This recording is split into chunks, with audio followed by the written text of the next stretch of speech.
basically music can activate the same part of your brain that hard drugs and food does, which I thought was really nifty. So, Yeah, so it literally activates the part of your brain that like heroin would, right?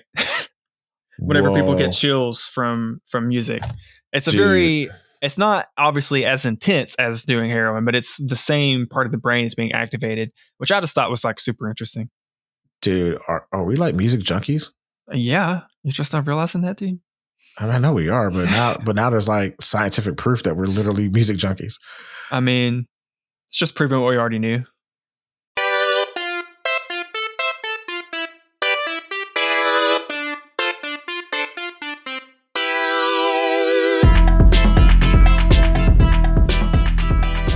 Welcome to After Playlist, the music playlist discussion and reaction podcast. I'm one of your hosts, Terry Yo. And I'm Brandon Lee. And of course, we love music and talking about it. And this episode is no different. Well, except for one thing. We're literally just talking about the music today, specifically instrumental music. So, we gathered, some of our favorite songs from a variety of different genres that feature no vocals at all, or at minimum, maybe like a little sample or like a harmony or a word here or there. But for the most part, it's just pure music. And, we're going to zero in on it and focus on the instrumentation and composition of these songs. Yep. And of course, we're going to be referring to songs from the playlist throughout the episode. So to ensure everyone is familiar, I'm just going to run through the track list or the playlist really quickly for everybody. Starting at the top, we have Skeleton Key by Pete's Antique. Then Upside Down by Nick Nocturnal and Paula Carregosa. Sounds fine. One of those is correct. Then we have Clairvoyant by 12th Planet. Beast in the Belly by Zomboy. The Frostbite remix by Ahya Simone featuring Asmara and Tapiwa. Also hoping I'm pronouncing those right as well. Then Sensuality, Brian Culbertson. Weather by Tycho. And I believe this is actually a Nitemoves remix of Weather by Tycho, if I'm not mistaken. That is correct. Then we have Drifter by Hippie Sabotage. Then we have G.O.A.T, or G.O.A.T by Polyphia.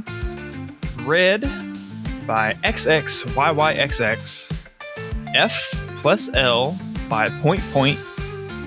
Eternal Youth by RÜDE, but the U has like a little circle over it. I just so if you're trying to search this later, you know what I'm talking about.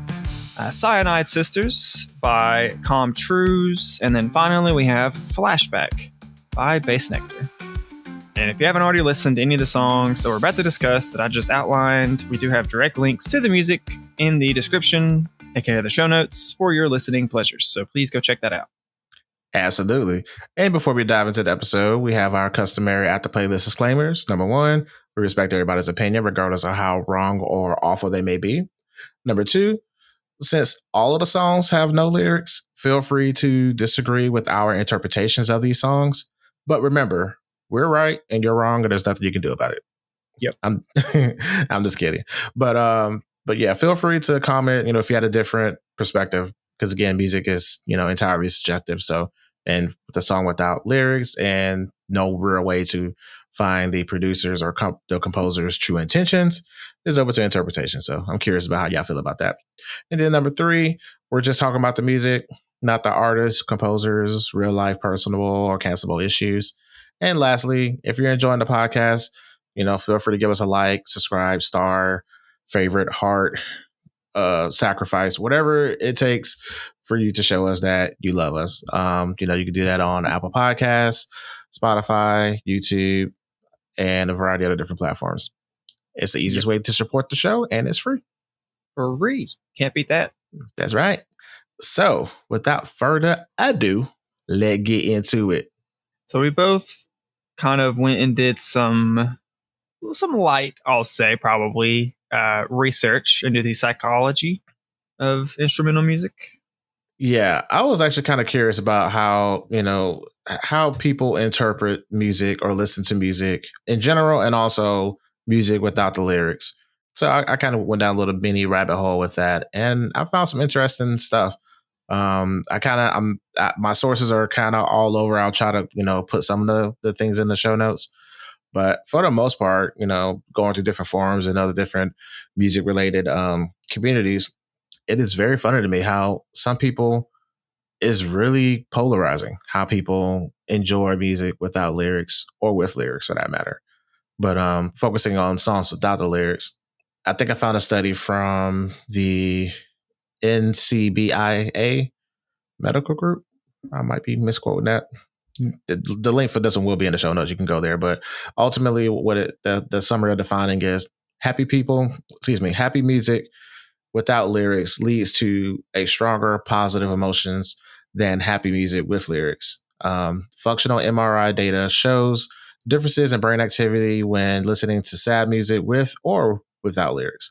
So in general, it's like the music itself kind of like elevates your mind to a certain mindset, and without lyrics or with lyrics, your brain kind of goes into happy mode. But then when you're listening to sad music or listening to sad lyrics, your brain goes the opposite direction. So it's interesting. And the study also shows that this suggests acoustic cues are a key to happiness in music, whereas lyrics are crucial for sad emotions. So I don't know if this is the same study I read. I read one that was very similar, where it was an interesting correlate where they had like 3 different studies where it was sad music without lyrics, then sad music with lyrics, then happy music with sad lyrics, then like happy lyrics with sad music to try to determine like which of the two played a bigger part. mm-hmm. And that study, their conclusion they came up with was, again, it's a very small sample size, but they felt like lyrics had a bigger impact on how, if just purely just looking at it and asking them if they thought the song was like happy or sad, which I thought was interesting because I personally feel the opposite a lot of times. I feel like in general case. Yeah, well, because I mean, you have the whole phenomenon. Like we've had past episodes where it's like super upbeat songs that people don't even know are like talking about some terrible stuff because the beat is like so happy. It's just a fun song that people vibe out to, right? Even if the lyrics are like super depressing. Exactly. So that's why I think the happy beat trumps the lyrics because people are focusing on the happy beat more so than the lyrics per se. I agree, which was the opposite of what the study showed. But gotcha. That's why I thought it was interesting because I was like, really? Interesting. But then again, it's also how it depends on how the person listens to music. So in my rabbit hole of, just kind of glossing over a little bit of things here and there, I find that, there's people who are lyrically focused like you. And then there's people that are producer focused like me. And then there's people who just can't listen to songs in general unless it has a specific sound, or they can't listen to it at all. And I found that on Reddit, and I was like, that's really interesting to me. And there's like people that can only listen to music within a specific time frame. So I'm just like, I found that slightly interesting. But overall, the summary that I got overall was this is my summary. I'm putting it together. Instrumental music is like brain candy, more or less. So it allows the listener to focus on the composer's attention within the piece. So without the lyrics being in the way, in some cases, the lyrics can be a hindrance. In some cases, it can be an asset. So, but depending on it's so there's no straight answer with any of this. But, no, there's not. But I can see both sides of the argument of it. Because I've read this one commenter that he basically was saying that he can't stand listening to songs that have lyrics because the lyrics are trash, and he gets distracted by the trash. He just wants to hear the song, hear like the instrumentation of it all. So I was like, huh. And then also another argument somebody said was like, okay, the lyrics can be good, but then again, the lyrics can trigger a memory that's unrelated to the song that you're listening to, and therefore you get distracted by that. Because now, who's to say that, like somebody may borrow a phrase or say a word or something that triggers something else, and now you're unlocking a whole other memory that's not pertaining to this song, and therefore you're not really focusing on the song at all. So I'm just like, huh. It is very, because I kind of found, looking at just shotgunning it with looking at different articles and whatnot, there's not really a consensus on a lot of No. these things. Like I found a lot of articles that did support, some of the things I wrote down is like, if you're listening to music that's in another language that you're trying to learn, it Mhm. I saw a couple studies that showed that it did help retain like vocabulary in that new language. There's also several studies that talked about just memory in general when listening to instrumental music and how it helps aid that. Several studies done on like instrumental music playing in the background for like students and how it Mhm. affects them both math, reading, writing, just a variety of different tasks that they would have to do while different music was playing in the background, and then look at the results of their work from that. And all of it is like, again, just there's no solid consensus because like several of those articles say like, oh, well, this music has this effect, and then someone else will come behind it. So, well, my study shows it actually has like very negligible or like hardly any noticeable effect at all. So it's just like it's very, like you said at the top, it's very subjective. I feel like more so than anything else. Yeah, and then I briefly went down the music therapy rabbit hole where like certain people or certain doctors or clinics or whatever were subscribing that certain people with certain conditions should listen to X type of music for 10 minutes maximum each day to kind of help their brain reset or something like that. A lot of them tend to kind of default to classical music, being like, oh, this is the standard of like kind of rewiring or reconfiguring your brain. But for me, speaking for myself personally, I tend to like instrumental music more so because it allows my brain, it gives my brain space to think. So whereas, me, I'm like Good way to listening put to the it. beat, I'm listening to the beat, I'm listening to the lyrics, and I'm also like, doing my day-to-day operations. So it's like my brain has already been split into like 3 different things already. So at minimum. But when it's got the instrumental, that's one less thing I got to focus on. But then it also allows my mind to go into a creative space of like filling in the gaps per se. So I find that a little bit interesting. Yeah, I do as well. I'm definitely someone that if I'm doing anything that's like I gotta actually like be thinking about something Mm-hmm. and like actually trying to process like specific things, I can't have music with words. Yeah. And even for me personally, if I'm like trying to like read like a book, I'm like sitting down to like read something that's like a lot of words. I'm gonna be reading for like a little bit, not just like a paragraph or two. Even music without lyrics, just music in general will distract me from that.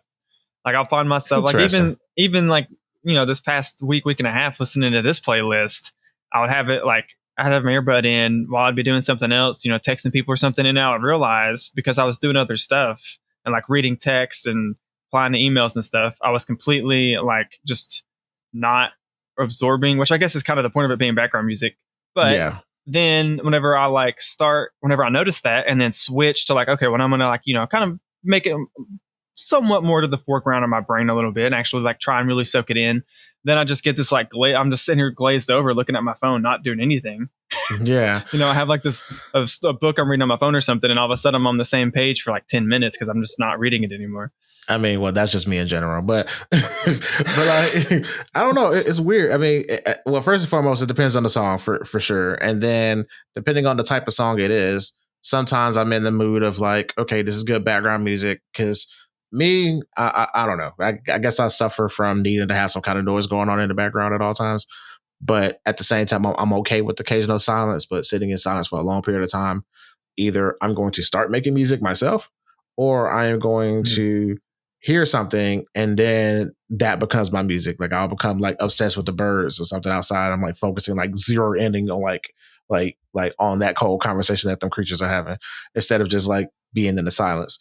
Well, it is in one of those studies I read that was talking about or where they did the study with like students and how music impacted their work or whatever. Because there's several studies that did this, basically had the same idea, and they went about it slightly different ways, but the starting point was basically the same. But one of them found that the only like noticeable effects, like changing the music, because like this study in particular, they did a mix of like music with lyrics, music without lyrics, like more background music, more music that was like intentionally supposed to be focused on more, and like it looked at all that. But the only discernible effect that came out of like variating the music was tempo. Mm-hmm.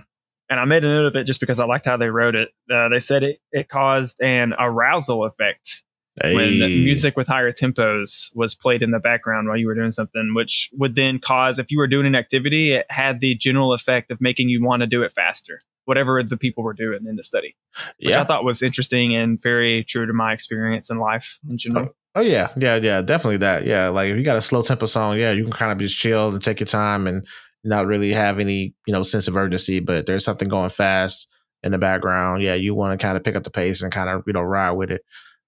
Unless you're a weirdo like me that sometimes goes slow at fast songs, but whatever. But yeah, that's interesting. That kind of blew my mind just for a second. So, in your experience, which would you prefer? Would you prefer music with lyrics or music without lyrics? Or is it? It depends. Where am I and what am I doing? Like, sure. I will say, even though from literally day one of this podcast, I have been basically saying nonstop how I focus on lyrics, and it's hard for me to just focus on the beat and get in that producer mindset we always say you have or whatever. This playlist for me was like such a breath of fresh air that I didn't realize I needed. Interesting. Uh-oh. Yeah. So is that producer hat coming on a little bit? You starting to notice little things? Okay, so maybe yes, to answer that question a little bit at least. But also pretty much all of these songs are songs that I had favorited on my YouTube like years ago, like a decade ago. And these are all songs that like way before this podcast was even a twinkling of an idea in our eye. It was songs that I already was like very much in love with. That's true. Yeah, I did notice that we both kind of end up going back to the OG well a little bit. Me going back and grabbing Beats Antique and then you grabbing Polyphia. So I was just like, oh yeah. And then Hippie Sabotage. So I was like, okay, yeah, we got some throwbacks in there. Some throwbacks, and I definitely went back to, because a lot of, I don't know, sometimes for a lot of our playlists, I try and, at least for like a pick or two, try and somewhat branch out. Like not branch out to a song I've never heard of, but like a song that like I know, but isn't necessarily like one I listen to all the time. Right? Just to give us some variation for myself and for the listeners. Well, I guess since we're already kind of discussing our picks a little bit, we'll go ahead and just jump into the playlist and our thoughts on it. Yeah, let's do it. All righty. Well, actually, real quick, I just want to add one more just kind of quote that I pulled from a study that was talking about specifically, I don't know if you get this, but do you get chills from music? Yes, I'm glad you brought this up because that was something I wanted to bring up as well. I feel music with my entire being. So when I say I love music and I need music in my life, this is not a joke. Like, I don't even think I'll be on this earth if I didn't have music, to be honest with you. So when there's a particular song that I resonate with on a sonic level, like I don't have the synesthesia, nothing like that. Like I don't need to see no colors or nothing like that. But I do feel something. I don't know if it's goosebumps per se or just, I don't know. I just feel something and it does something to me. And a lot of times I end up receiving the message within the song that may not be blatantly perceived, if that makes any sense. I know I sound a little hokey pokey, whatever, or kind of thing, spiritual, whatever with it. He's a witch. Warlock, get it right. I am a sorcerer. Sorcerer. Taco Supreme. Burrito Supreme. Burrito Supreme. Okay. Sorry. We're not gonna bring. They cancel themselves. We're not bringing them up. No, but like I don't know. I just like I totally feel it, and to me like it's I don't know. It's really hard to equate, but those who understand what I'm saying, y'all know what I'm talking about. Like you can feel a whole song within your whole being, and then the lyrics are added bonus. But me sonically, it's certain songs that I would hear, and I won't even hear the lyrics until months afterwards because of the sonic, the composition, the notes, the chords are doing things to me first. Well, okay, let me ask you a follow-up question. Can you intentionally replicate giving yourself chills from listening to music? Like, is there like a specific song? I know if I play this song right now, it's going to give me like music chills. Yep, I have a list of songs that I'll put on specifically for that reason. Okay, because I feel like, I definitely have felt what I would say is like music chills. I've definitely had songs where it's just like, oh, but I've never been able to like easily replicate it. I don't feel like. And it's usually like the first like maybe couple of times I hear a song that's like that, it'll do that to me, but then it kind of fades after that once I kind of get to know it a little bit better. Yeah, I don't know why that is. I mean, because I don't know. I guess potential. I don't know. I can speak for you on that one, but I feel like some people may kind of just move on, to the next thing after a certain point. Me, I love hard. So if them chords are hitting in a particular way, and it's hitting when you end up making that stank face, just for no reason, you just, God damn, like it can be the slowest song, be the fastest song, and you got that stank face, and you just, God, God, this motherfucker, God damn, like you just feel it. And I mean, there are certain songs that can do it. I know for me, I'm noticing a slight trend that, like, I guess it's the minor chords, I guess, or the ones that kind of get me, or a certain type of D-tone or D-tune, I guess, with the guitars and acoustic guitars. They just do something to me. And it's just like, I don't know. That's me specifically. And then certain notes, like when like a certain harmony hits or whatever, I don't know. It just do things to me. Again, it's all about sensation, and some people feel a certain sensation when it comes to certain songs or certain notes. I mean, everybody responds to things differently, and that's what makes it so interesting to me, because I can hear a song one way, and another person be like, "Oh God, this song was so annoying." Case in point, how we talked about a while ago, "Lovely Day" by Bill Withers.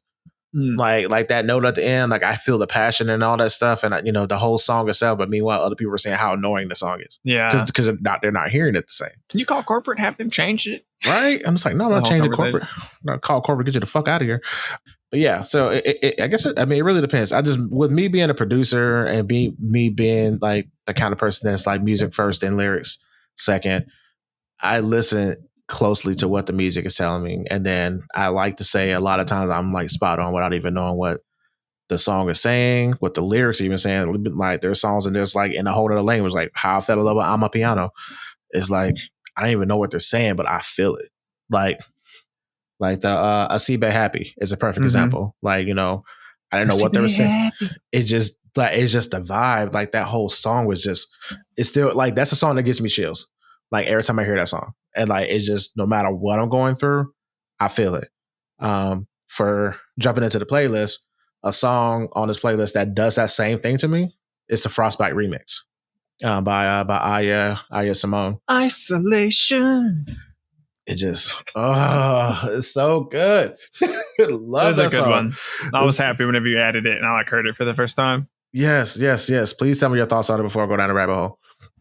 I mean, there wasn't really, I don't think, let me pull the playlist back up just to double check. I don't think there's a song on here that I like straight up didn't like.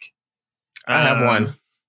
I think there was one that it's not that I didn't like it, but like after listening to the playlist repeatedly, I did kind of start skipping it. Just like the last, like, I don't know, couple days maybe. Frostbite was not that song. I'll tell you that right now. I like that one a lot. It's a very like, that one is just, it's pretty chill. I mean, I don't really, it's good, man. So I kind of want to know all about it now that you're about to tell me. Yeah. So did you get a chance to listen to the bonus? Bonus songs. So you got a chance. So you got a chance to hear the original, and you got a chance to hear. I like the remix right? more. I do too. But I was pleasantly surprised to know that, like, did you catch in the remix version the saxophone is mimicking the lyrics from the original? I didn't explicitly make that connection. You just said it, but I did notice a similar like rhythm. Like I did have that thought. I was like, this rhythm is the same but different, and I guess that's because it was with the lyrics and not the beat. Yeah. So I like, okay. So for those, we didn't include the original. Y'all can go out there and find it yourself. We spoil y'all enough. You can go out there and find it yourself. But so the on the original version of the song, Ahya is doing a lot of the singer herself. And also Ahya on the original, you get to hear the harp a lot more. The harp that's playing. Is that what that was? Yeah, and that's her. So she plays the harp too. That's cool. Yeah. So Ahya Simone is a filmmaker and a harpist from Detroit. So and she's been playing this big, gigantic ass harp all around the world. She has toured the world many times over already. That song came out in 2020. so 2020, and this remix came out in 2021. And I found this song on a little vibey playlist that I kind of just, okay, sure, whatever, just throw it on there. And then that song came on, I was like, hold up. And this is one of those songs that no matter what I'm feeling, no matter what I'm doing, I stop. Like my mind just goes blank. And I just vibe. The remix or the original? The remix. Okay. So I didn't realize it was a remix until like way later on after I kept playing, and I was just like, oh shit, there's an original version of the song somewhere. So then I went to go find the original, and then I was just like, okay, I like the original. It's okay. It's not bad. It's okay. It's not bad. I mean, she's not the strongest singer in the world, and that's what kind of threw me off a little bit. So, or just the mixing of it all or whatever. So it's definitely, you can tell, she's very indie, which is super cool, and I super admire, her, doing her thing and growing in her career and all that stuff. But yeah, so then when I got to the remix, that remix goes hard with the production because the remix with Asmara, I believe he's the one adding a little bit more drums, more kick to it. Mm-hmm. So the beat kind of has more little extra thump to it. And what's it? Tikawawa, who Boom Chicka Wawa? Tapiwa. There we go. Yeah, Tapiwa. Tapiwa is the one on the saxophone. Oh, so okay. I do like the saxophone. Yes. And with the saxophone part kind of replacing her lyrics. And then, every now and then she'll pop in with the, isolation. And I finally found like the meaning behind the song, which I, in listening to the lyrics, I kind of got the hint of it, but I finally found a good summary of what the song is about. And the song is about the feeling of being isolated while longing for connection and belonging. And I found that very fascinating because this is completely irrelevant to the song, but just to throw it out there for those who are interested, Ahya came out as trans. Had no idea. So I guess that's along with mixing in her identity and, fighting for rights and her being a filmmaker.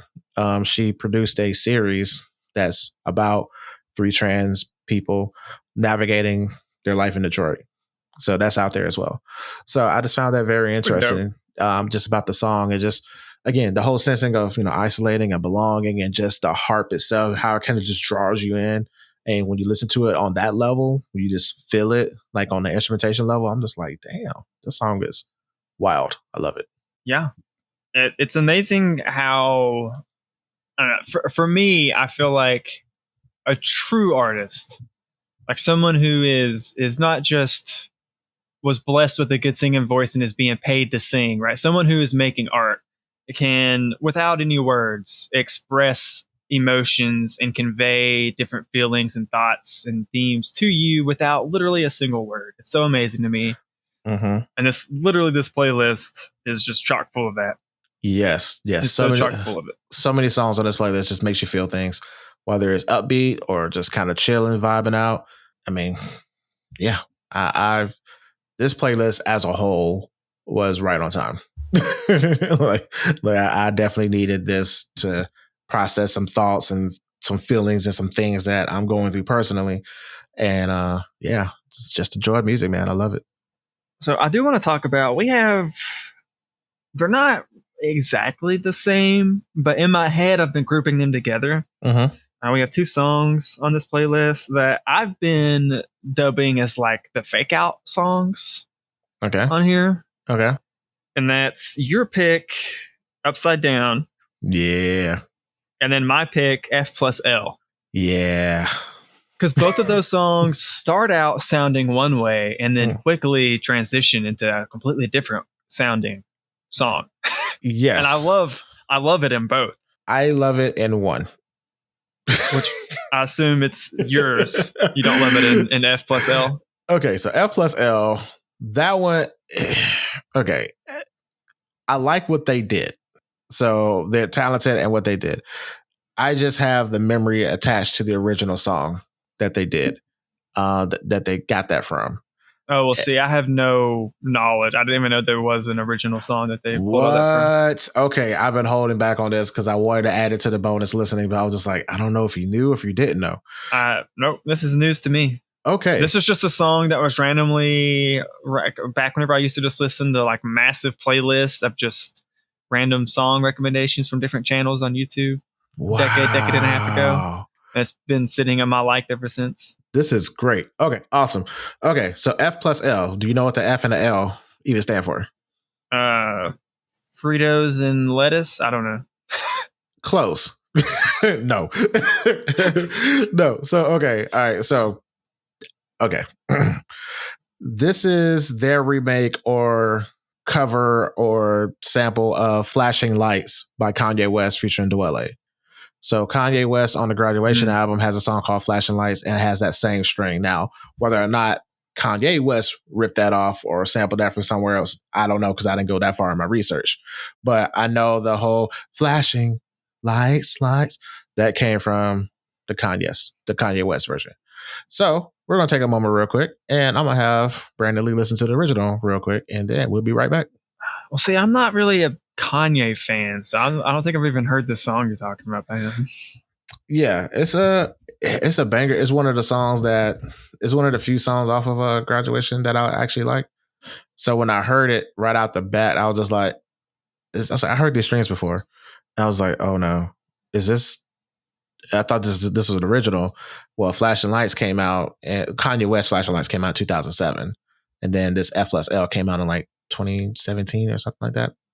Or somewhere down the line, way afterwards. So I was like, okay, either they're sampling that or homaging. Oh, it was 2017, wasn't it? Well, while you're pulling that up, I guess I can talk a little bit about Point.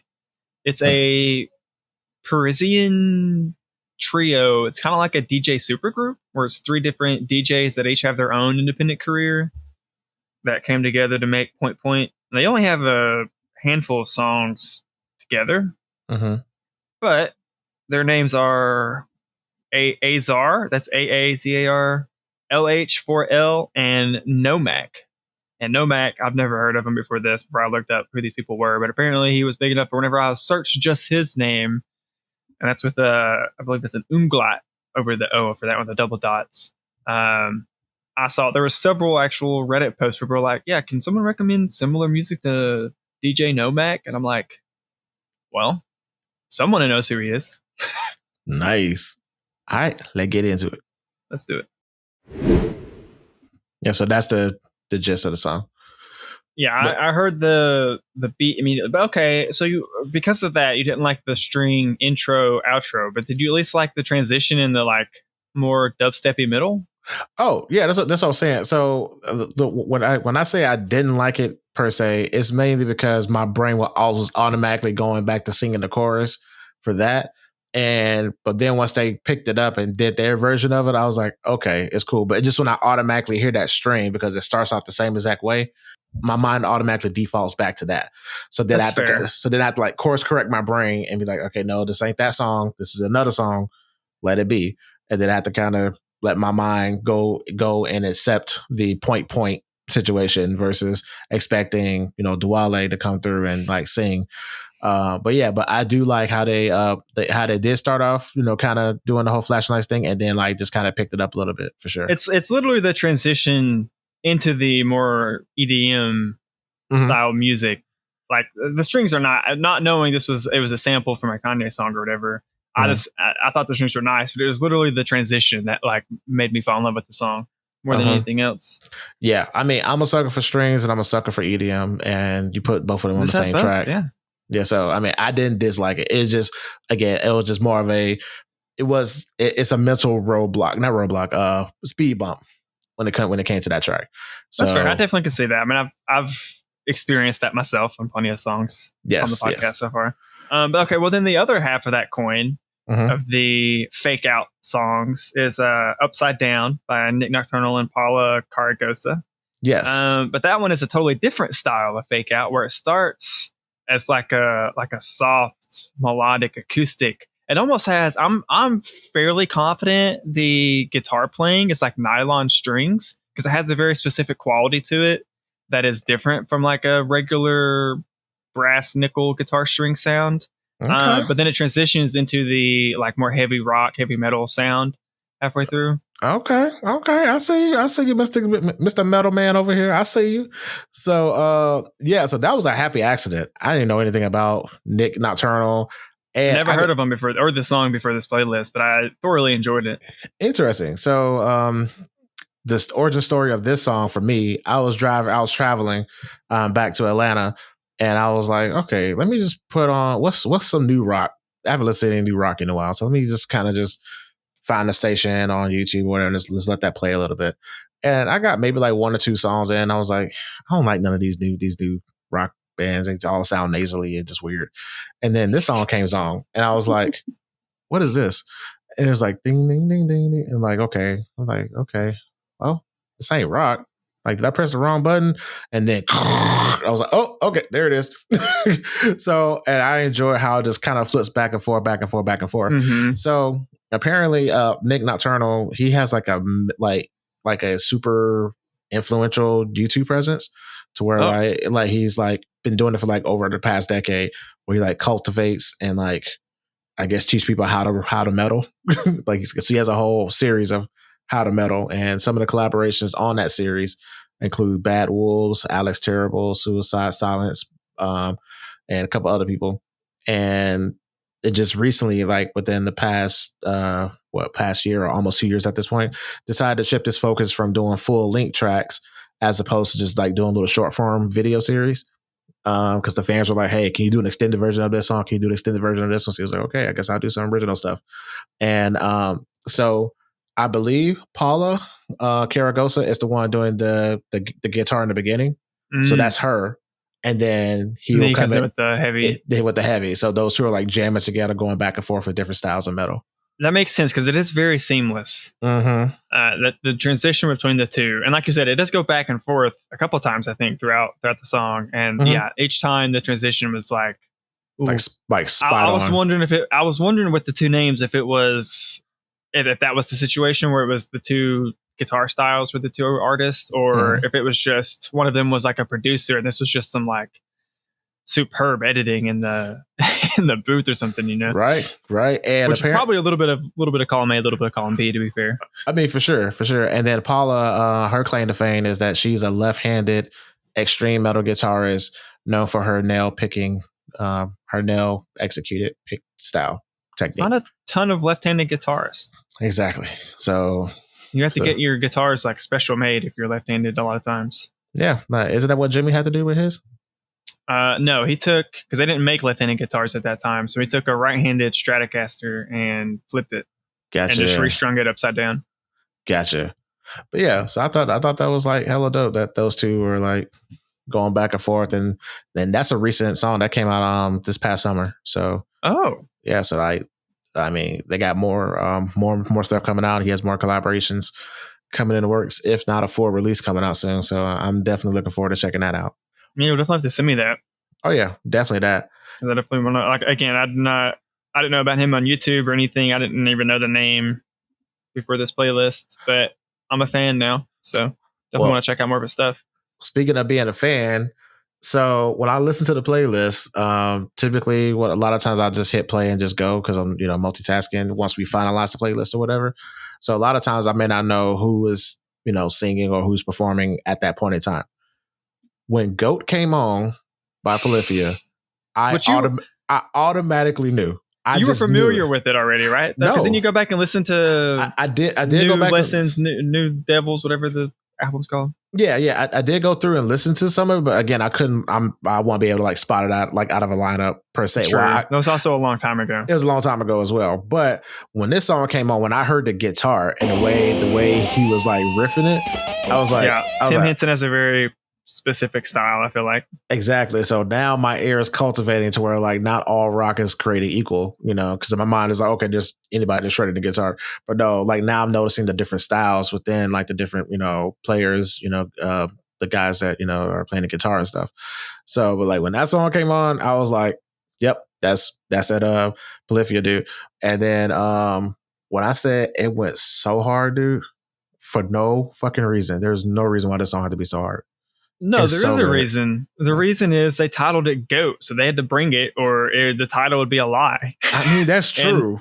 That's true. I kept themselves honest on it because, they brought the heat, man. That's true. That's true. I'll give it to him. Like he definitely 100%. That song title fits that song. When I say that man went from the the bass to the drums to the shredding. Like, you talking about perfect executing on editing or just playing. I don't even know how they even did all of this, but Well, it so was amazing. It's an actual band. It's a Texas metal band. There's 4 people. Tim Henson is the lead guitarist. He's one who does all the crazy, amazing guitar stuff. Then you have Scott LePage, does a lot of the rhythm guitar stuff. Clay Gober is their bass guitarist. Their bassist is also pretty standout in my opinion. And then Clay Eschleman, hope I'm pronouncing that right, is their drummer. And their drummer and Clay Eschleman and Tim Henson, the drummer and the lead guitarist, are like so outstandingly stellar, man. It blows me away. And so many of their songs, both of them are just so good. I mean, the whole band is great, but those two have like some real standout instrumental moments on a lot of songs.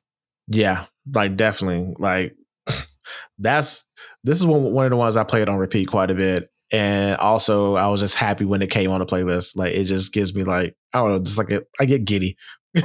So when that song comes on, it's so good. Like, I'm just like in awe.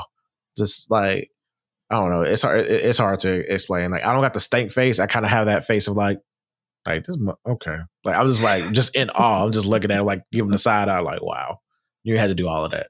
But I'm glad you did, but you had to do all of that. So whenever this was one of, for me, like filling out or getting all my picks for this playlist, this was, at least of like recent episodes, probably the quickest turnaround I think I've had in like I think it was like the day you sent me the playlist and I was like, hey, can we do this? I like had to like the end of that day or like early the next day, I had all my picks for it.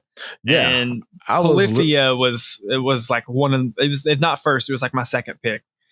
I was truly shocked how fast you turned around this playlist, considering that you're a lyrics focused person compared to me. So, which I was just like, this is gonna be a challenge for him. Oh, this is gonna be a good one. And okay, here it is. What? Well, I don't know. I've been trying to think about it a lot, man. I don't know if maybe because I'm in general so lyric focused, whenever I do find a song that has no lyrics like this playlist and I like really it like connects with me in one way or another, it makes it that much more memorable, I guess.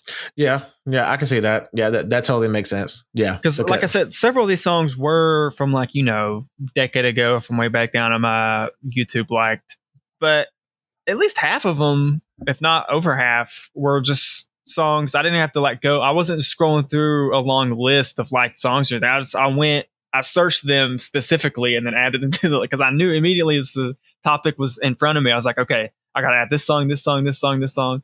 And then, I don't know. It's something about this playlist or this theme, I guess, is surprising how in tune with it I've been this week. Yeah, that's awesome. Yeah, okay, I guess which one you want to tackle with next? I think I just went with GOAT. Let's do Skeleton Key. Yeah, man. So I've only heard a handful of songs by Beats Antique since was it our second or third recommendation roundup that you I think introduced to me? As the second recommendation roundup. They have occasionally just randomly popped up on like my Discover or my recommended for you list, both on Spotify and YouTube. But maybe only like literally like 6 songs in like the year since we've had that episode. But one thing I'm always so like routinely impressed by them is like these musicians, you can tell they thoroughly understand the I don't want to put the source music, I guess, of like not because like it all has the like old timey like almost region specific sounds, right? Like each of their songs I've heard at least have like very like it almost like immediately teleports you to a place in time that's very specific. But then the actual like instrumentation is a bunch of like EDM and stuff. Yes. So like you have to. It's just so amazing to me because I don't believe you could have this quality of music because all of the Beats Antique stuff I've heard is amazing quality. This song, especially Skeleton Key, but to have that sound with like using all EDM techniques and sounds and stuff, but then still nailing the actual like aesthetic theme of the sound that they're going off of is just so, I don't know, man, it makes me so happy. To me, when I think about Beats Antique and a few of the other people on this playlist, including Polyphia, I just think of craftsmanship.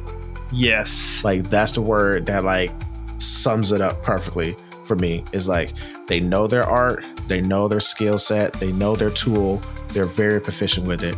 They're roller 20 at all times. They know what's up and they know how to use it. And then because they're so skilled at it, when they decide to on a foundational level, so then when they decide to like flip it up and mix it in with the other stuff, it don't lose its original luster. It just further enhances it. Mm-hmm. And the thing about Skeleton Key, that was the first song I ever heard about them. So with me coming into this band with that sound alone, I was like, first of all, what the fuck? Secondly, how? Third, I need more of this. Because it's like I just went through all those emotions because this song is the equivalent of Music Gumbo in one track. Like, there is absolutely, you have everything in there. You got like the old school like Persian, Middle Eastern flavor vibe with a little bit of EDM on it, but also the classical vibe. It has so many good things with it. The music video, that's a whole nother thing. So, because I tried to watch that and I'm too sober enough to watch that, but again, I love it so much. And then for them to call it Skeleton Key, with it being such a Music Gumbo-y kind of song, it fits. And I had an idea what a skeleton key was, but then like I found you had to Google it to find a perfect definition. And the best definition I found is a skeleton key is a key in which the side bit has been hollowed out so that the key can open many different locks. And yeah, it's basically it's like the master key. If you have like a big building with a bunch of different locked doors, you might have keys specific to each door, but then the skeleton key could open all of them. Right? Exactly. And then with this song in general, it like is literally unlocking all the doors to all the different genres of music. And I didn't even like put that together until you just said that, but that is pretty cool. Yep. So that's why like I fell in love with that. And the song is timeless. The song came out in 2012. The song sounded like it came out like last week. It could have came out. It could have came out in like the 60s, the 80s, the 90s. It could have come out last week. And if you had told me any of those, I'd have been like, all right. Yep. Like no questions asked at all. It's just like okay, it tracks. Yep, makes sense.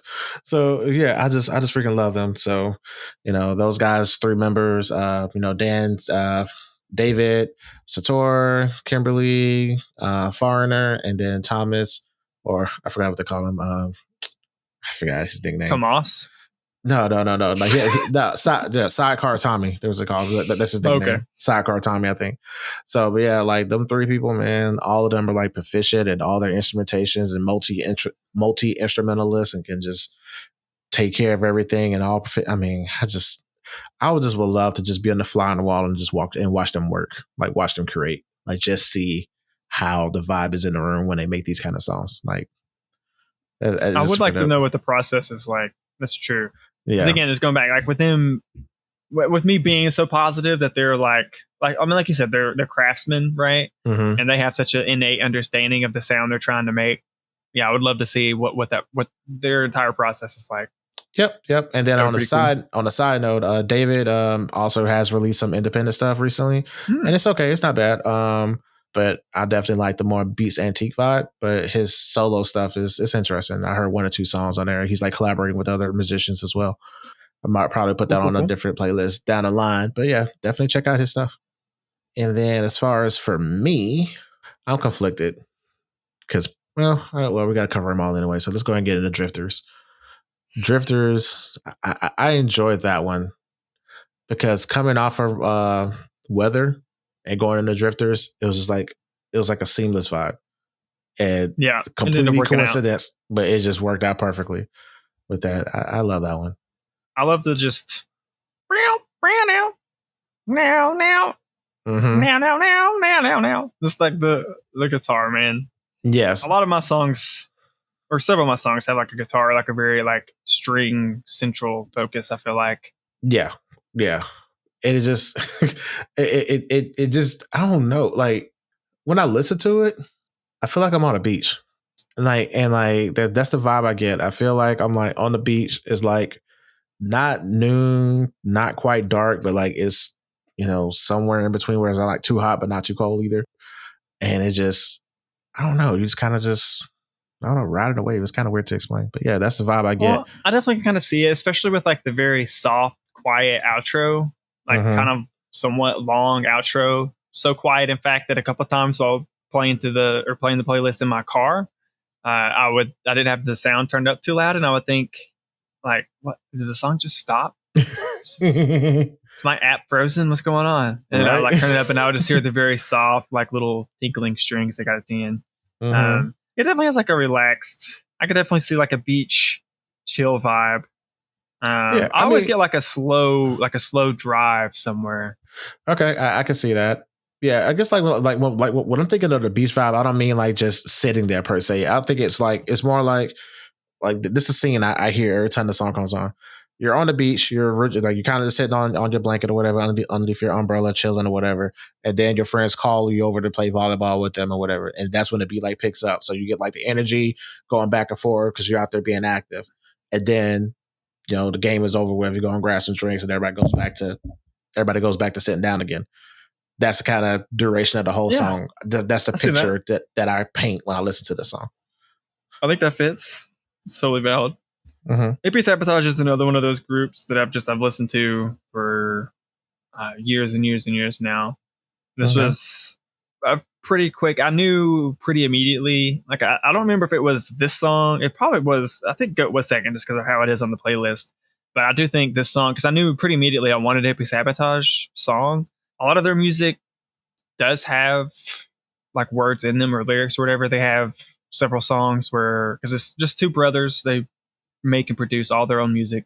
Out of Sacramento or something, I think, in California.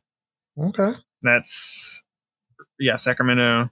Kevin and Jeff Sauer, and Jeff plays a guitar, and I think Kevin does a lot of the rap. They have some songs where they have like rap verses and stuff. I think Kevin does a lot of the rapping. But they also have a ton of songs where it's much like Drifter, where it's just either a guitar kind of riff throughout with some other EDM style beats underneath, or just straight up EDM, beats with no lyrics.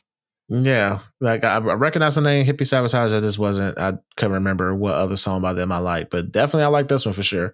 It just does something to me when the song comes on. That whole story, whole scene that I had painted in my mind while listening to it. Yeah, it's a good one. I don't have much to say about it other than just vibe out with it, man. Yeah, I mean, I don't really have much to add to that either beyond what you just said. It's a good vibe out song, I feel like. It is. Yes. Another good vibe out song is the one right above that, actually, I feel like. And a different kind of vibe, but still somewhat similar, actually, now I think about it. But Weather, the Nitemoves remix by Tycho. Yeah. Which I'm a pretty big Tycho fan. I'd not heard, or at least I don't remember hearing Weather by Tycho until you had added it to the supplementary playlist or whatever. Not familiar at all with Nitemoves, though. Well, would you be surprised if I tell you that you have been, if you've been a Tycho fan? Because he's actually in Tycho. So Tycho originally started as a solo act and then eventually kind of morphed into a band, so to speak, or a collection of multi-instrumentalists. So I always thought it was a band. I didn't know it started as a solo thing. Started as a solo thing. And then what's his name? I think his last name is Henson. I forget, blanking on the first name. End up adding Nitemoves to he's actually his drummer. So the drummer did a remix of the song for Weather or whatever. The little fun fact about this song is this song came out in 2020. The remix came out in 2020. The original song came out in 2019. 2019 was when it was on Tycho's fifth album, which was Grammy nominated. And his fifth album was the first album to ever feature a vocalist. So he's has since, done many more albums since then. But I just thought it was pretty cool. And the thing that threw me off for a second, I got excited, but I had to really do my research to make sure I wasn't conflating the two. Nitemoves' real name is Zach Brown. So I was like, hold up, Zach Brown band in Nitemoves? I was like, that's okay. I mean, I know there's artists that like to go different genres. Let's talk about a hard left turn. A hard left turn, but I was like, okay, let me make sure this Zach Brown's the same Zach Brown. And they spell it exactly the same, Z-A-C. And I was like, okay, let me make sure. So I looked it up and I dug and I can confirm that they are not the same. Because this other Zach Brown is from San Francisco. This Nitemoves Zach Brown is from San Francisco, and Zach Brown band is from Georgia. So, so two different guys. But yeah, I thought that was pretty cool that the drummer got some and got a chance to hop on and do a remix to the band song, and I tend to like Nitemoves version more. The original version, the original version of Weather is more indie pop-ish, but it's not a bad thing. But I like Nitemoves vibe more. It has more of a drive. It's more of like a it's not oomsy, but it has a good drive, like a good momentum with it for me. There's a fair bit, I feel like, of Tycho's music that is like that, where it's more poppy, kind of, sort of. I don't know. They're kind of hit or miss for me, but whenever they have a song that I like, I end up usually like really, really liking it. Yes. And they're another one of those groups that has like a ton of their songs are remixed by other EDM artists and stuff. So you might have like one song that has like 10 different versions where 10 different artists remixed it, which is cool. If that's a song that like you really like the original or you really like one of the remixes, then you can go and experience other people's take on it. I always enjoy that. Yeah. So sorry to cut you off, but like this song came off of the remix album for Weather. So the album is called Weather as well. So so the original version of Weather, that album had like 8 or 9 songs on it. And then in 2020, they came out with a remix album where each song was remixed by one producer on that whole album. And I want to give a shout out to, I didn't find this one on my own. I believe my friend Malik had told me to just randomly, he was like, hey, I think you'll like this song, and sent it to me. I was like, bro, first of all, how do you know me like that? And then secondly, why you been holding the song back from me for so long? Right?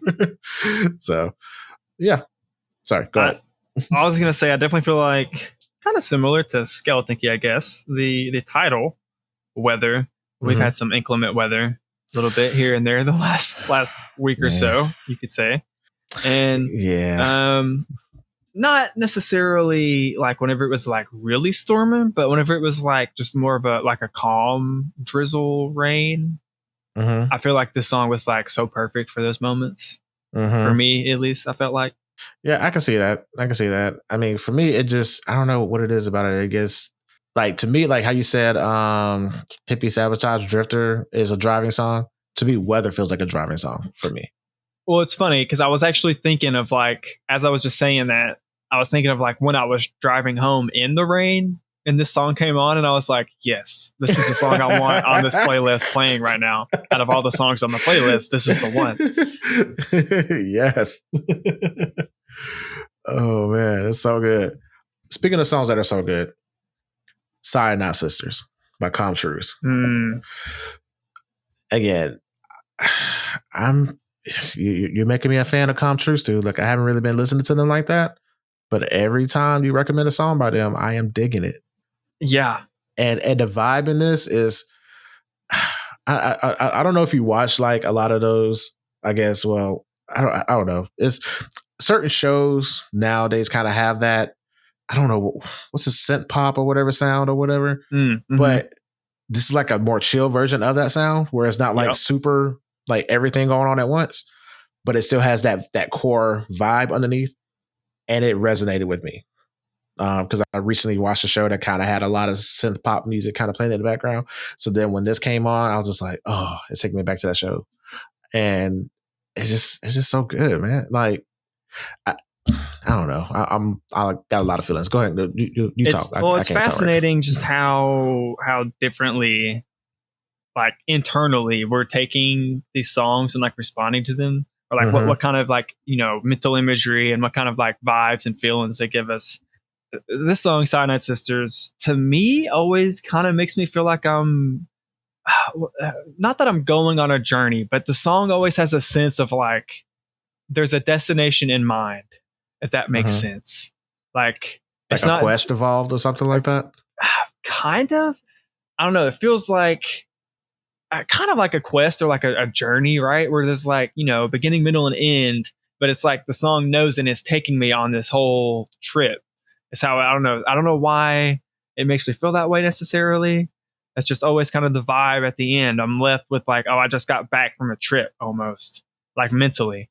Okay. So I don't disagree with that, but I think for me, it's not necessarily like taking a physical trip, but it's like, because like, okay, the way the beat is, it's like, it's very 1, 2, 1, 2, 1, 2, so it's like, it's still like a steady pace or whatever. And then you have all the synth and everything else that kind of swells, and then it cuts all that out again and goes right back to the 1, 2, the 1, 2. And to me, it feels like almost like a conversation. Like you're talking to someone and the things are kind of getting intense a little bit, and then you kind of bring it back down again. And it's like a tough conversation that you're having with somebody or within yourself. Ooh. That's the feeling that I get when I listen to it. Honestly, dude, yeah, I think your description is more in tune than mine was with what I feel. It definitely, now that you say that just kind of clicked for me. It definitely feels like you're having a conversation. Yeah, that's such a great way to put it, actually. I'm telling you, I can feel this shit, man. I don't know what it is. That's like, I don't need your lyrics. Fuck your lyrics. I got a whole narrative in my head. But yeah, it's just like, that's the vibe that I get to it. And then again, there was another show I was watching recently that kind of has a lot of those subtexts with the music in the background that played a very instrumental part of the show. And so that definitely like had me tone that skill up a little bit. But every time I hear that song, especially with it being towards the end of the playlist, it like, that's the vibe that I feel. And then especially with it coming right back, like followed by flashback, to be like, it's like, okay, you go Side Out Sisters, you have that tough conversation.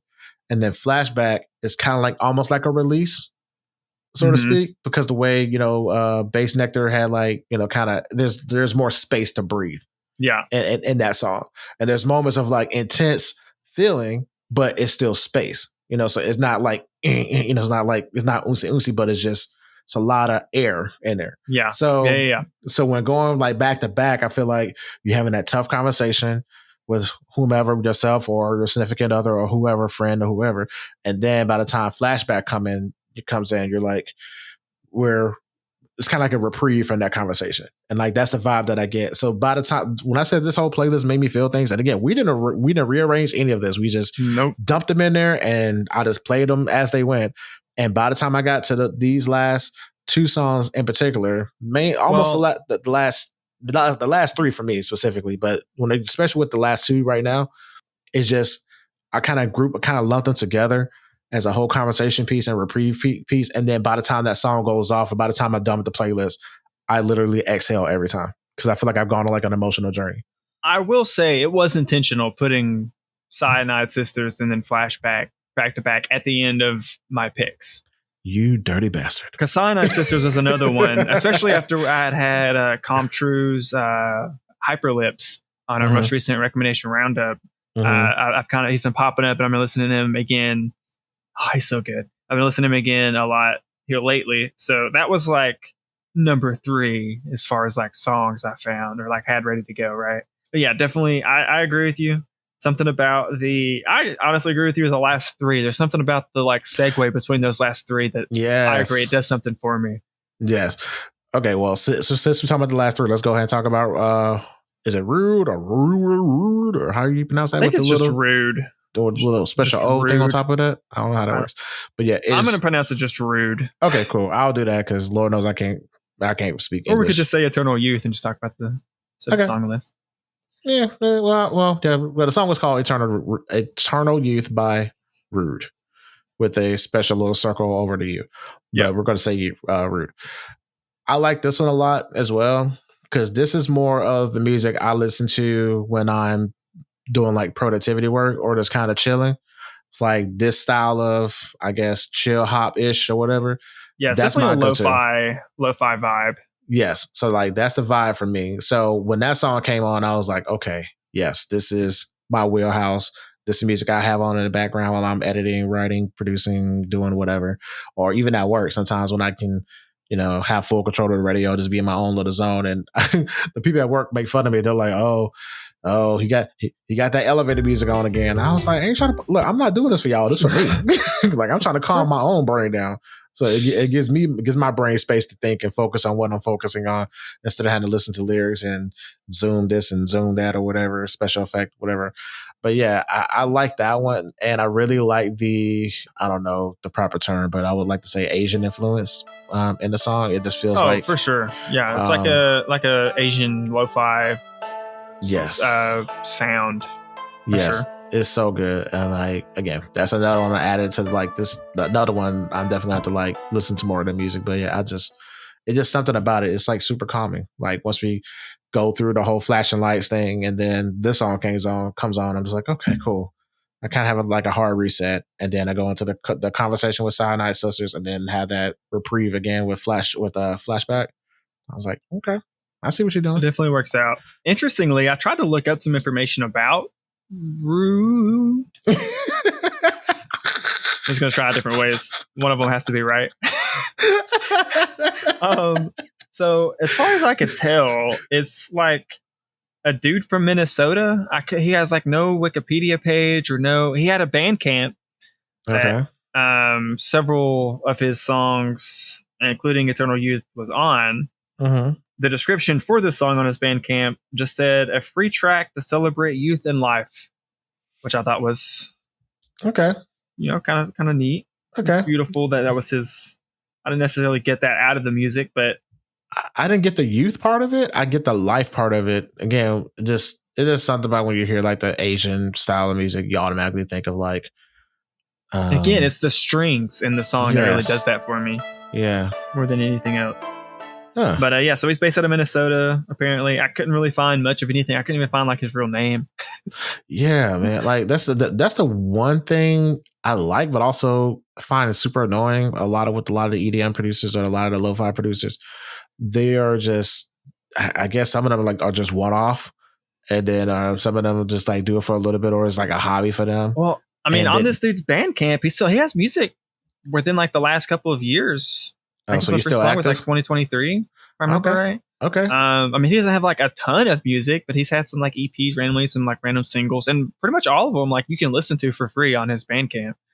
You also have the option to buy, which of course support your artist. Yeah, absolutely. But this is another song that I just have had favorited for a long, long time. Because like you said, any song like I used to have, I probably still do have somewhere in my YouTube saved videos, but I have several where it's like, the hour or like 2 hour long, like giant playlists where they have like, 20 different songs in one video or whatever. You just press play and you can just let it play. Mm-hmm. I have several that's specifically like Asian influence, lo-fi, hip hop style sounds. That's very similar thematically to this song. Absolutely. It's great. To the song. It's great background stuff, and again, it's not like slow or low. It's in that sweet spot for me, where it's not too slow, it's not too fast, and it's pleasant enough to the ear to where I'm not distracted, but it's also providing like a sense of calm to where I can focus. Like that's just how my brain operates. Like I need to have that kind of ambiance to where I can really get into the weeds and stuff. Because I tell you, like, some songs I'll put on the background and I'm like, okay, this is really messing up my flow. And some songs I'll put on, and then next thing you know, I'm like, oh, that project that I've been struggling on for the past 3 months, now because this music is playing, I'm like hitting the like pedal to the metal, like I'm in the zone. So I don't know.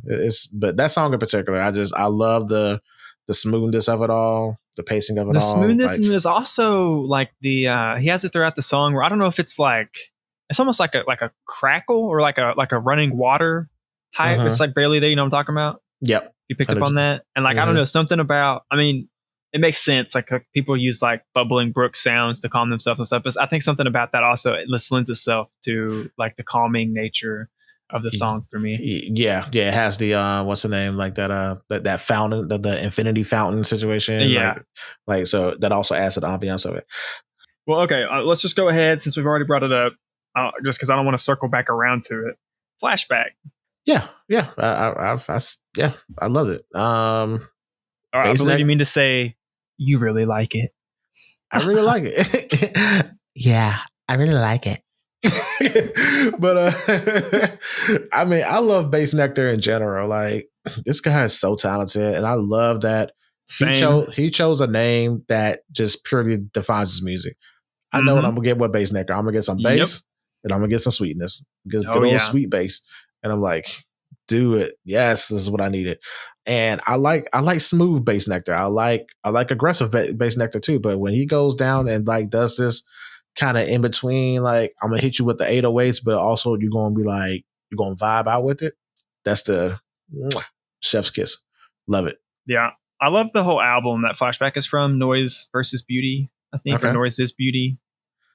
One of the two. He makes heavy use on the album at large of 808s in general. But then he does have a few songs that are kind of like more low key and chill, kind of like this one. Which is nice. So I need to. Damn, I completely forgot about somebody I could have put on this playlist.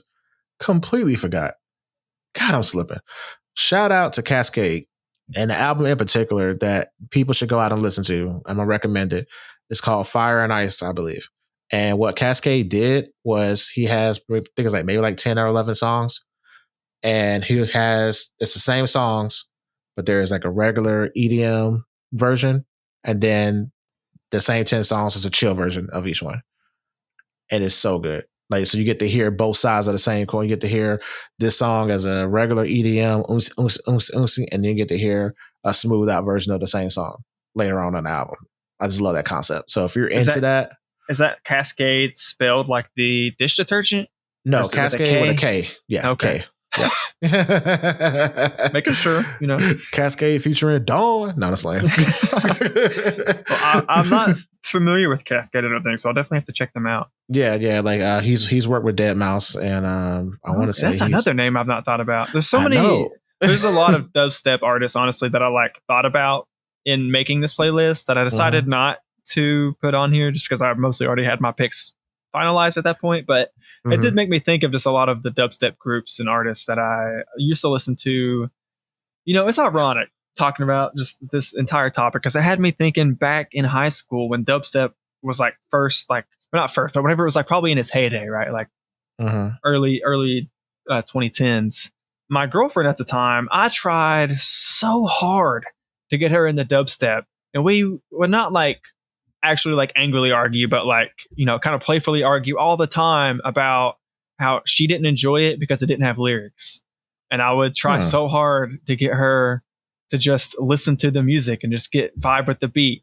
And the irony in that with where we are right now, what we're doing. That's funny. It was not lost on me. That's funny. Yeah. I remember when I first discovered dubstep, and I was trying to get my coworkers into it because I was listening to it.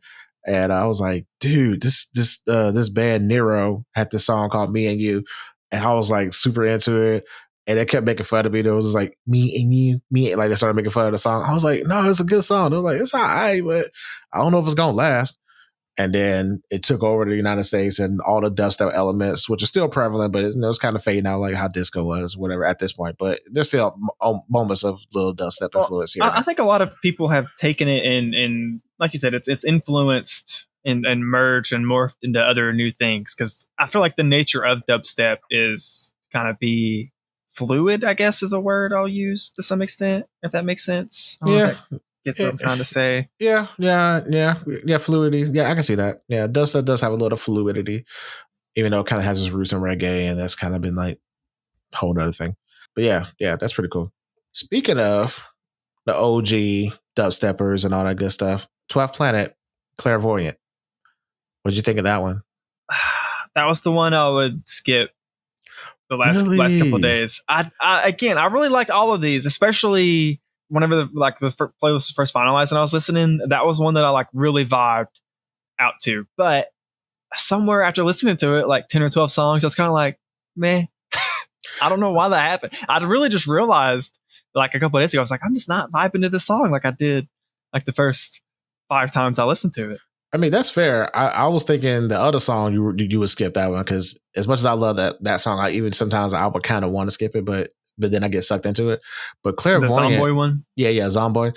But Clairvoyant it again, that's like one of those chords that gets me, like how it starts off and then it kind of flips it up a little bit. Like I like when songs go hard and super aggressive, but then have a moment of like just like breathing.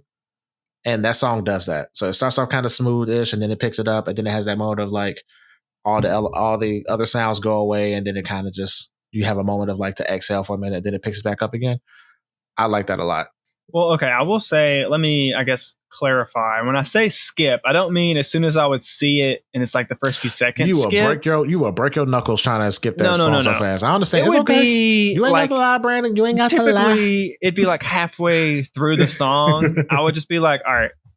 Like, okay, I'm done with it now. I've had enough. On to the next one.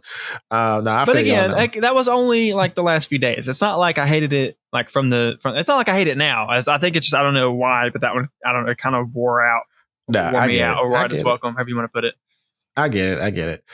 That song came out in 2021, and 12th Planet, because we were talking about the old school dubsteps and how dubstep kind of came to the US and everything. He was one of the first dubstep DJs and producers in the United States when it came over. So he was doing EDM since 2006. And then EDM kind of took over the United States music scene like in the early 2010s ish, around that time when it became like a mainstream thing. And his name came from a book. So he picked his stage name from the book by I want to say Zakara xxyyxx. It's basically, I guess, a science fiction or maybe some truth to it, I guess. Basically about how extraterrestrials basically came to Earth and planted the seed for humanity. And then how the ancient Samaritan civilizations, has evidence of their influence, and how there's a whole other planet out there that's existed for over like 3,000 some years, and the superior race and all this other stuff. So that's just facts, bro. Hey, you know what? Cool. I mean, I don't know. I'm not here to debunk or deny or prove. Do your own research and believe what you believe. I ain't got time for all of that.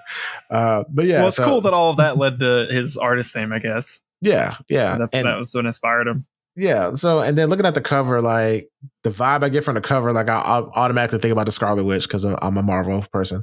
So just like looking at the cover art makes me think of the Scarlet Witch.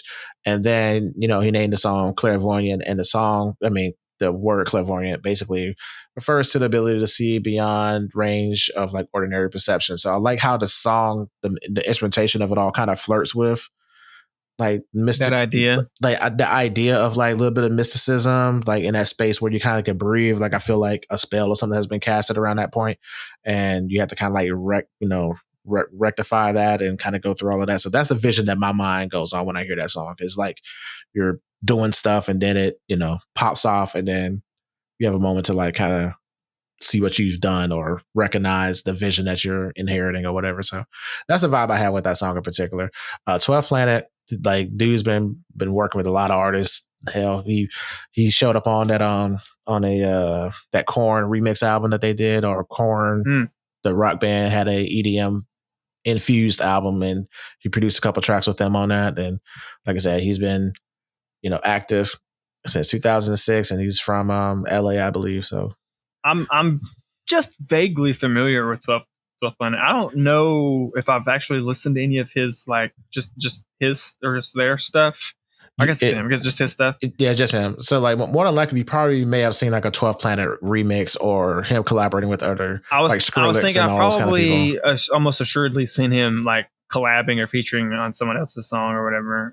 Because the name definitely was very familiar, but I couldn't tell you any other song by him. Like, it's one of those types exactly. of people for me. Yeah, I was the same way because I was familiar with him collaborating with Skrillex and stuff a lot, and I've always seen his name around, but I never really listened to his own stuff. And then when I got to learn that this song came out when it came out, I was like, oh, okay, let me check this out. And then I just fell in love with the composition of it all. And yeah, I was shocked. And I guess I'll go ahead and hop into my second to last pick, if you don't mind. We can go into Beast in the Belly by Zomboy. That song came out in 2014. I am proud to say that he is the only artist on here from England for my picks. So I'm branching away from Big England. ups to you. big ups to me. I'm proud of me. And unfortunately / fortunately, I guess, just like how you were having trouble with Eternal Youth and RÚDE, I couldn't barely find anything consistent with Zomboy. As far as like any kind of background information, like limited socials, like you don't really have a lot of stuff out there. But I did find something that was funny to me. I happened to find an old article where he mentioned that he did this as a joke. So he started off. Really? Yeah. So he started off doing EDM because his flatmates wouldn't stop talking to him about it. And they kept telling him, like, dude, this EDM thing is taking off. So his flatmates explained to him what EDM was and suggested that he try it.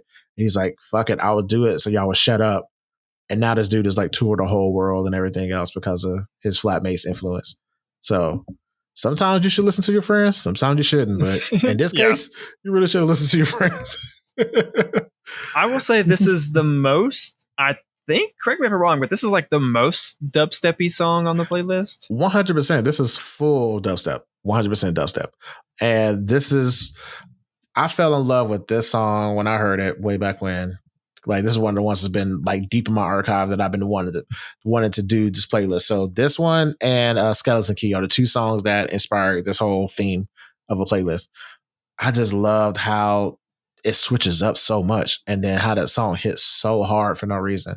It's dubsteppy, but it has, you know, the robots fucking sound, but it's more than just the robots fucking. It's like, I do want you to know, every time this song came on, I thought of you saying that on the recommendation roundup. I was like, this is exactly the sound he was talking about when he said that. This is it. This is it. Exactly. This is exactly what robots sound like when they fuck.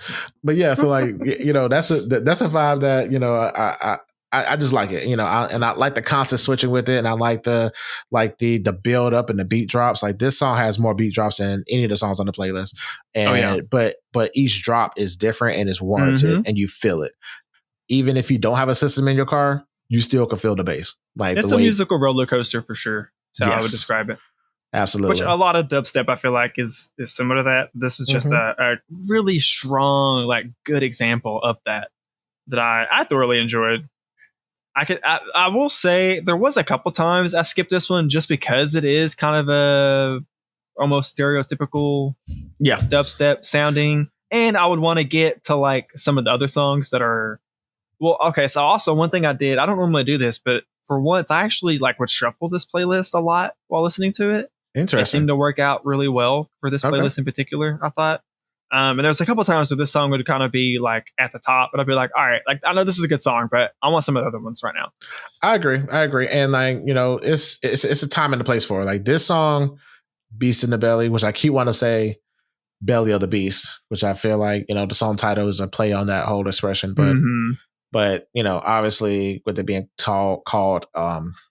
called Beast in the Belly, I'm assuming the meaning of the song is like, because all the beat drops and constant getting ready to like the build up, I feel like obviously there's like a beast within us that's trying to get out. So that's the kind of vibe that I'm getting with the song. And this is definitely that mosh pit rager, let me just get that aggression out kind of feel. So that's the mental picture I get with this. Out of curiosity, because I was like, this is like, I wear this song out. Like, I love this song. But even on this playlist, I did kind of skip it a little bit a couple times. So I was like, okay, I know what I'm getting. It's not the best song at like 7:30 in the morning while you're driving into work to be listening to. I feel like in that case, I vehemently disagree because I need to wake up. So like in my case, like that's fine for me. Now, when it's like late at night and you're trying to wind down for the day, you don't want to be playing that at like 9:30 at night, 10 o'clock at night when you're trying to wind down. But to get your day started, yeah, why not? Let's go ahead and, you know, pull the beast out, pull the belly out, do your thing.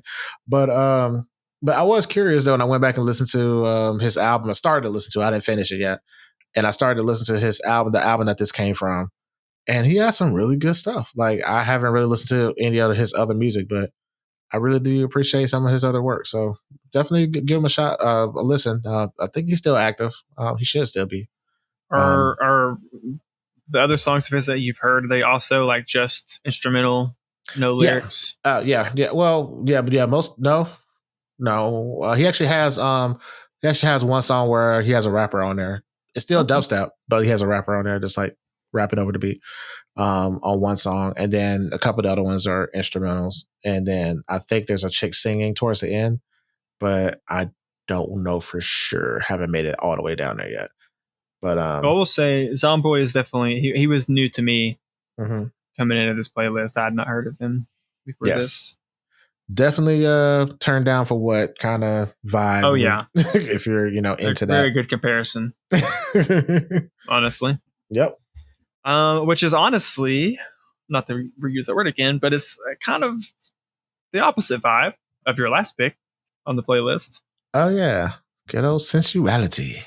Sensuality by Brian Culbertson. So what did you think of that one? It's sensual, all right. That's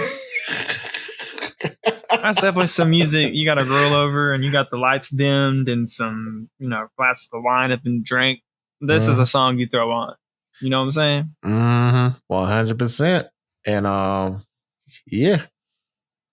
I don't really have much else to say beyond that, honestly. I feel like he wanted a sensual instrumental song, and man, Brian Culbertson, you nailed it, buddy, because that's exactly what you gave us.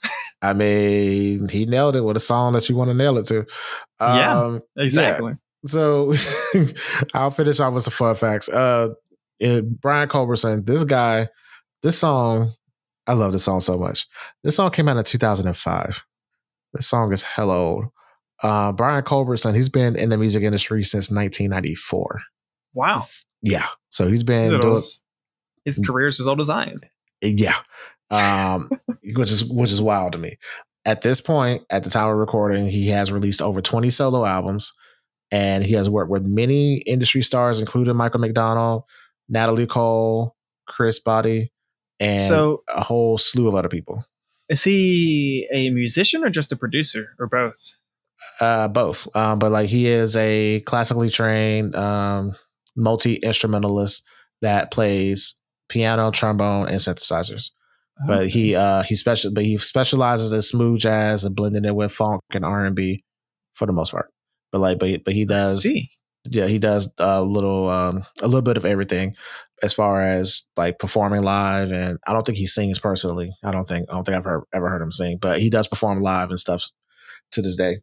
And one of his more recent albums, I think the 20th album, he has an album called 20 that he released, and I included one of those songs on the supplemental listen. That song was called "You Are My Music," and he had featured a guy on there named Noel Golden or something like that. I think his name Gordon had that guy singing on the song. And you think Sensuality? You put that song, and I am man. Somebody both of them need to be back to back. Yeah. Somebody getting pregnant. That's all I got to say. At the end of these songs, because it's a whole vibe. It's like super romantic and something about the like tickling the ivories and just again, that's what I'm saying. I've never been a person of jazz, and like now that I'm older and I've been doing music on and off for so long, when I hear songs like this where it's just the music and the piano, I mean, I just I just feel everything. And like, this is one of the songs that gives me the goosebumps and, feel things or whatever. So that's how I feel personally about, these kind of songs. It just does something to you when you allow it to happen, when you focus in and just kind of just let the music take over. As someone who has no problem admitting that I like jazz, I don't listen to it like super often, but when it pops up, I usually enjoy it. Mm-hmm. Yeah, the song is a very jazzy, sensual song. Oh, yeah. Oh, yeah. But yeah, overall, this playlist, like I said, it came in clutch this week, these past couple of weeks, actually. I just needed to have, sometimes it's good to kind of take a moment away from some of the lyrics in some of these songs. And to be fair, a lot of today's lyrics have been somewhat trash, in my opinion. And then sometimes, I love music. I just need to hear music in its purest form where it's just music. And then sometimes a harmony and a little vocalization here and there will enhance it. But just kind of just strip it back and just kind of just go straight to the source and just vibe with that for a while. It's a nice little reset. This is like my second music coffee beans, I guess, in a way. So I think I would somewhat agree with you on that. I think I've definitely had a similar effect. Music coffee beans, or like what we talked about in that episode with this playlist for myself. Yeah, because like after listening to this, I feel like I can go to any genre and like have like a fresh pair of ears to enjoy it for me personally. But that's just me. But I'm curious of what you, the listeners, what you guys feel and how did you interpret the same vision that we saw or heard and felt, or did you feel things as well? So I'm curious about and that. if you didn't do it the same way we did, let us know how you experienced it. Absolutely. What was your experience like? Yeah. That's what music is all about. We gotta bring us together through our subjective listening experiences, you know? Yes, sir. All that being said, thank you for listening to our playlist and hanging out with us today. We love hearing from you. So please go to afterplaylist.com for our social media links, previous episodes, and previous music playlists. Also, if you're enjoying our content, please be sure to like and share this episode and the music playlist. It's totally free, helps support the show. If you want to do a little more than that, though, you can consider joining our Patreon at patreon.com/afterplaylist. So yeah, thanks for listening, and until next time, bye. Bye. Black Giraffe made this.